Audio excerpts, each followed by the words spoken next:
Je suis Papa Salou Sall, directeur général du groupe IPG ISTI, chef de centre de l'organisation du BAC 2020.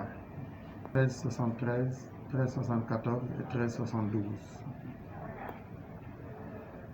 Écoutez, l'examen du BAC 2020, sa session du 31 août, reçoit ici dans les locaux du groupe IPG ISTI 3 jurys.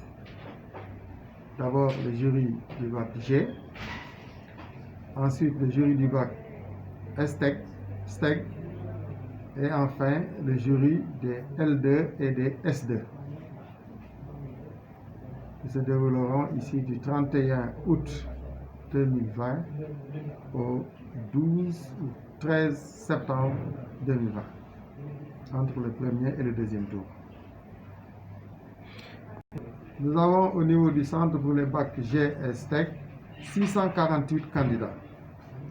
Dans 2 jours, nous allons recevoir près de 700 candidats, ce qui fera un total de 1398 candidats pour la session 2020 de ce baccalauréat technique et général.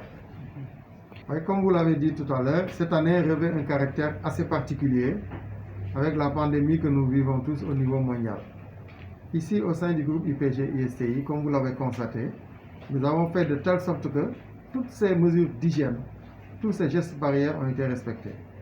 Déjà, dès l'entrée de l'école, tous les élèves sont tenus, tous les candidats sont tenus de se laver les mains, d'utiliser une solution hydroalcoolique et surtout de se faire tester à travers le thermoflash qui est disponible à l'entrée de l'établissement.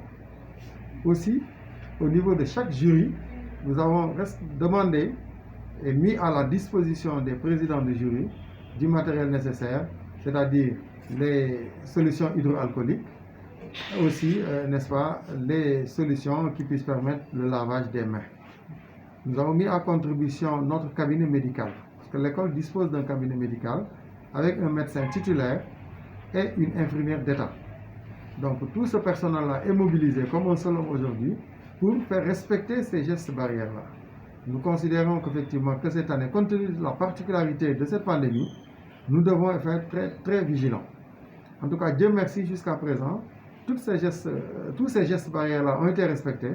Toutes ces mesures, en tout cas, préventives, recommandations, n'est-ce pas, du ministère de la Santé ont été respectées.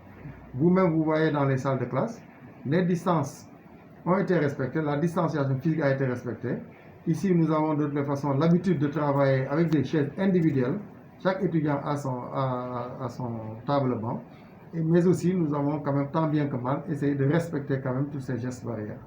Vous savez, les élèves sont suffisamment avertis pour ne pas utiliser les portables. Mieux même, nous avons même sensibilisé les surveillants. Parce que quand on interdit effectivement l'utilisation des portables aux élèves, nous voyons mal les surveillants l'utiliser. Heureusement, ils ont compris et nous les avons sensibilisés avec les différents présidents de jury que l'utilisation des portables est même interdite par les enseignants dans les salles de classe parce qu'ils sont là pour surveiller. Et je crois que nous avons réussi à les sensibiliser et chacun est en train de respecter en tout cas ces gestes-là que nous avons demandé. C'est impacté, vous savez, je crois que l'enseignement, l'éducation, pour certains est considéré un peu comme le parent pauvre. Mais nous sommes les premiers impactés parce que, comme vous le savez, du fait de la décision présidentielle d'arrêter les cours à juste raison, n'est-ce pas, le 14 mars, comme vous le voyez, nous sommes un peu amputés de notre sève, c'est-à-dire des étudiants. Bon, par ricochet, effectivement, nous sommes impactés, mais nous tenons quand bien que mal avec l'accompagnement des autorités, n'est-ce pas, étatiques, qui ont mis en place un dispositif, en tout cas, qui puisse permettre aux écoles surtout de déployer des cours en ligne. Parce que ce sont ces cours en ligne peut-être qui nous ont permis d'être en contact avec les étudiants. Parce que là, l'arrêt a été brusque, effectivement, le 14 mars. L'arrêt a été long, parce que jusqu'à présent, l'école n'est pas encore ouverte.